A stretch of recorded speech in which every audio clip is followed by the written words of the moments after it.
Try number 2. Okay, what do you got there? Nervous. Wow, this is a pretty good example of Goss's wilt in its early infection stages and a lesion that you would get on a plant. You see the darkening around the lesion, the black darkening, and then the center you'll start seeing the little black spots.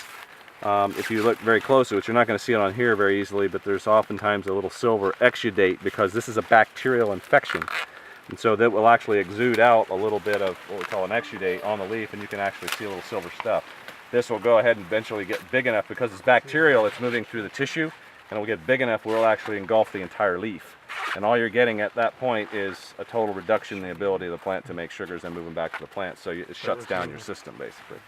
About the only way to really control it is with varieties that are not susceptible, or in some cases, especially when you get into corn following corn, this is going to lay down on the surface and not go away. So corn following corn is going to be a tougher situation, and in no-till corn following corn, it's going to be a problem that may start showing up year in and year out if you don't get resistant varieties.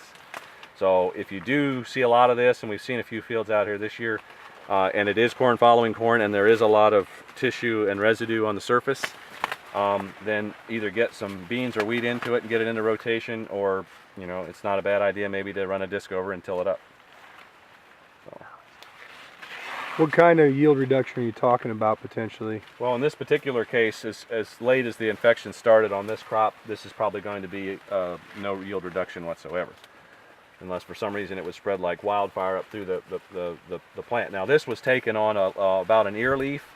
The worst case scenario is when you get clear up in the top of the plant, as you start to see here, you'll see some of these leaves up on the top that have it. Now if that spreads down through the canopy completely before you start to get well dented or something, you're going to see significant reductions. It can be up to 50% reduction in yield.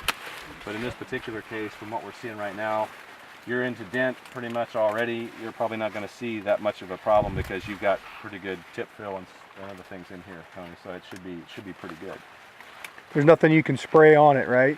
No, right now there's nothing this is a bacterial infection, so fungicides are not going to work on bacteria. Fungicides are specifically for Clorox.